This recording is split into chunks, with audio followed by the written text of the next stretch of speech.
Hola, ¿qué tal? Los saludo y vamos a comenzar con este tema que se llama uso del espacio pictórico, la composición formal e informal y la sección áurea. Estamos basándonos, como todas nuestras presentaciones, en la guía Cuadernos de Trabajo Académico de Pintura de Cuarto, Plan 96, actualización curricular 2016 del Colegio de Educación Estética y Artística, Artes Plásticas, Escuela Nacional Preparatoria, UNAM.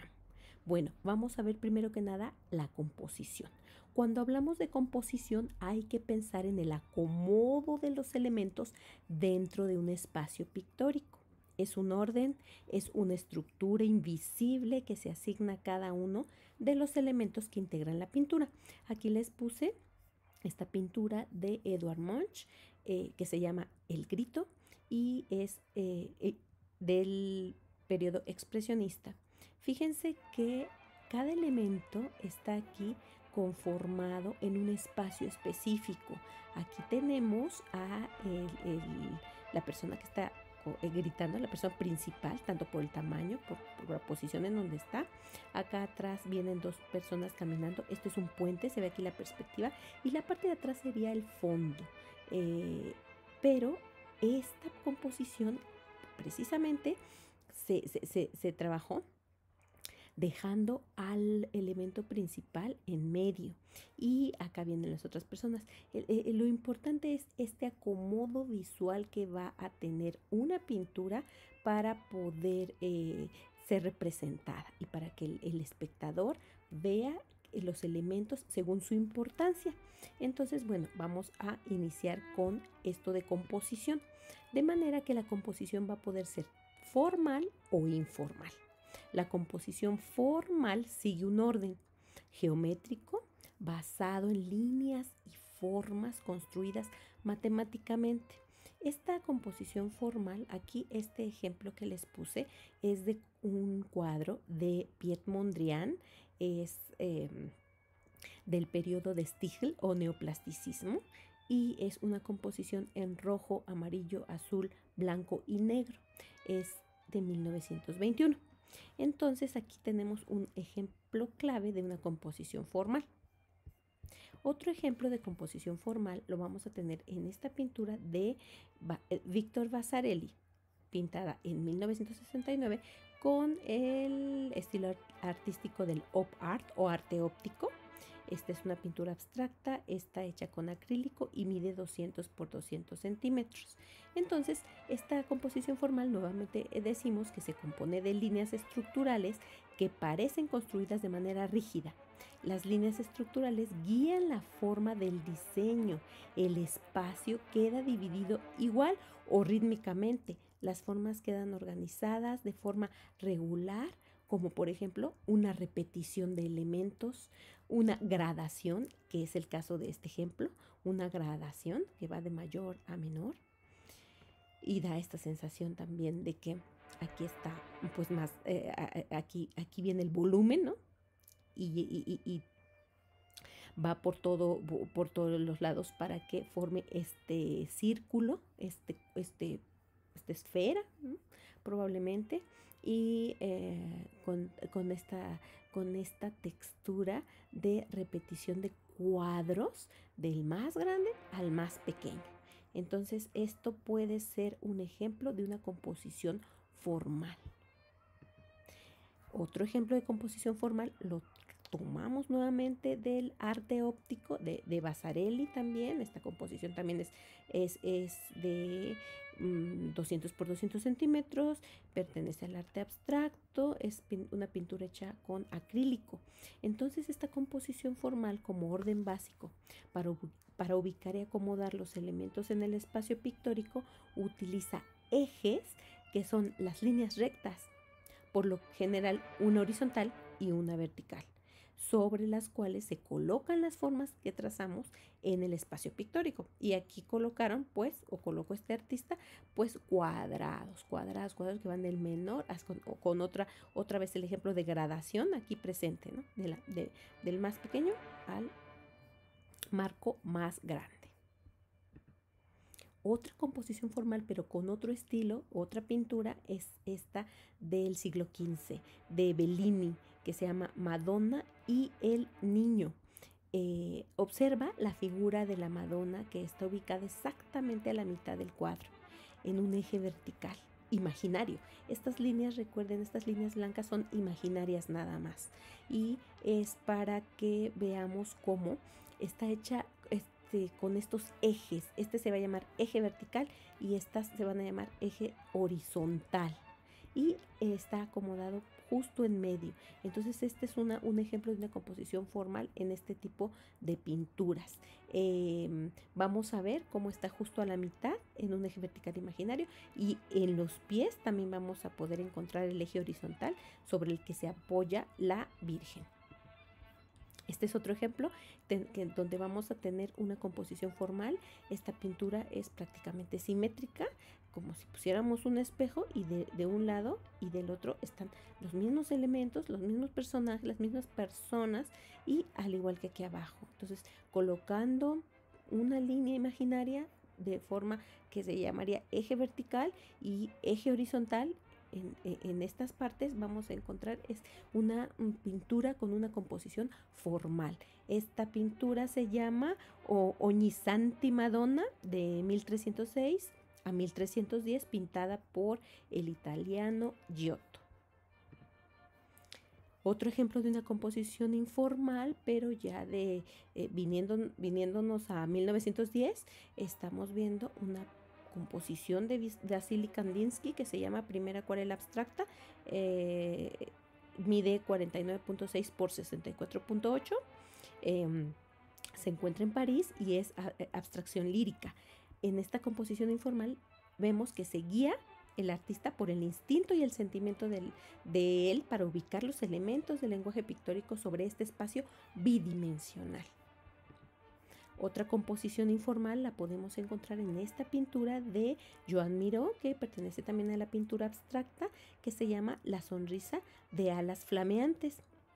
Fue pintada en 1953 y vemos cómo la composición informal no tiene normalmente líneas estructurales.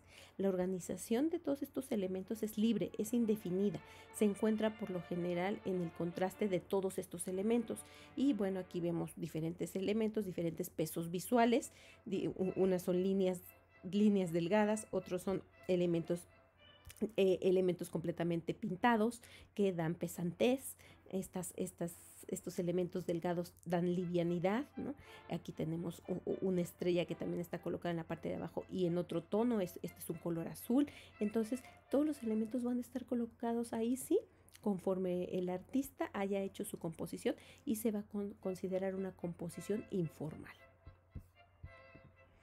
Otro ejemplo de una composición informal la podemos tener en esta pintura de René Magritte, es de 1966, pertenece al surrealismo. Entonces vemos que estas composiciones informales se basan en el sentir del pintor para ubicar los elementos de la obra sin seguir estas estructuras formales de horizontales y verticales y de acomodar los elementos tal cual en estas líneas, ¿no? Esta se va a basar por medio de los pesos visuales, es decir, de la fuerza o esa tensión que genera cada elemento pictórico que se ubica en este espacio dentro de la misma composición y ubicado en un lugar específico.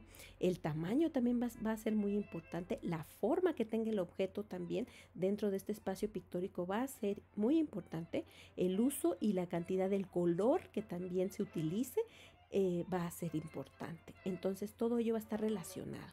Aquí, por ejemplo, vemos cómo los elementos que están aquí hasta en alguna manera suspendidos, que se ve, y a donde volteamos a ver, porque es el elemento a donde nos jala la mirada, son los ojos, esta nariz y la boca.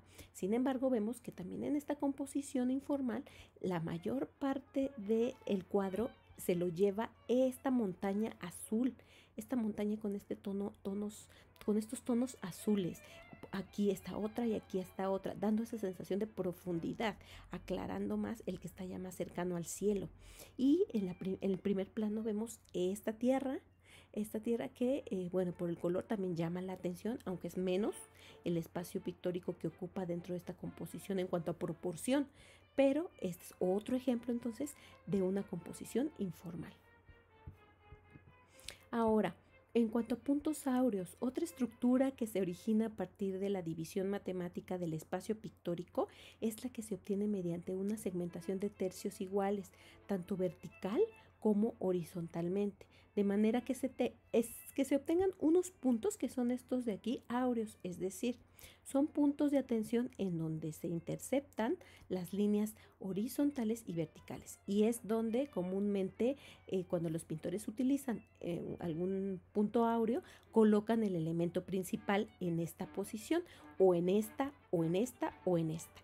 Son puntos estratégicos en los que pueden los artistas colocar los elementos principales. También en fotografía, una fotografía puede tener aquí el punto principal, o acá, o acá, o acá. Entonces se utiliza mucho esto de puntos áureos en composición. La proporción áurea es un número irracional que descubrieron los griegos. La encontramos a menudo en toda la naturaleza, en flores, en árboles, en hojas, etc. También en figuras geométricas, por lo que se considera bello. Se le conoce también como razón áurea, número áureo o divina proporción. Esta aportación proviene pues de los griegos, quienes concibieron que al ubicar algunas figuras o aspectos de interés en un punto áureo, se lograba una composición más armónica y más, la gente al verlo era más agradable. Por eso es bello tener esta proporción, pertenece a lo bello. Este es un ejemplo del templo de Hefesto. Es un ejemplo de en la actualidad, así como está ahora, y fue construido en el siglo V antes de Cristo. De manera general vemos que la sección áurea es un número especial, y ese número se va a considerar el número pi, que así le llamaron los griegos, que es igual a 1.618. Resulta de la división en dos de un segmento con las siguientes proporciones. La longitud total de A más B es al segmento más largo A, como A es al segmento más corto B. Es una proporción.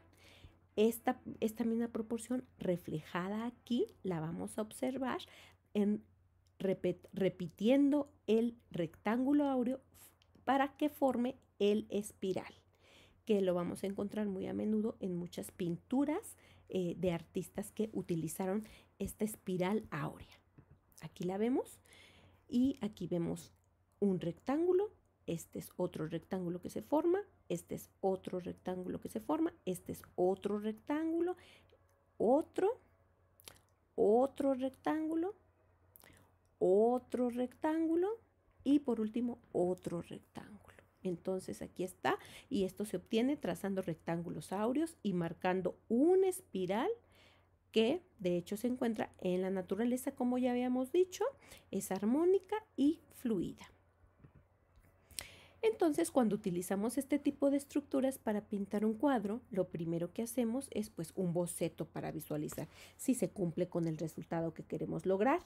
Entonces, en este momento que estemos haciendo un boceto, vamos a tratar de pues pintar o colocar u observar realmente en dónde queremos los elementos para que puedan coincidir en un punto estratégico, para que sea armoniosa esa pintura y para que tenga los elementos principales que caigan en estas intersecciones áureas. Una vez terminado nuestro boceto, se trazan las figuras distribuyéndolas y ubicándolas siguiendo las pautas que dibujamos. Terminando los objetos, se comienza a pintar con la técnica elegida. Les puse aquí el ejemplo de una pintura que se llama El beso, que ya la conocen, de Gustav Klimt, en donde aquí se aprecia un rectángulo áureo y justo dentro de él se forma la espiral, y la espiral va a llevar por dentro, va a contornear a los personajes principales de la pintura. Esto sería todo. Gracias por su atención y estamos pendientes.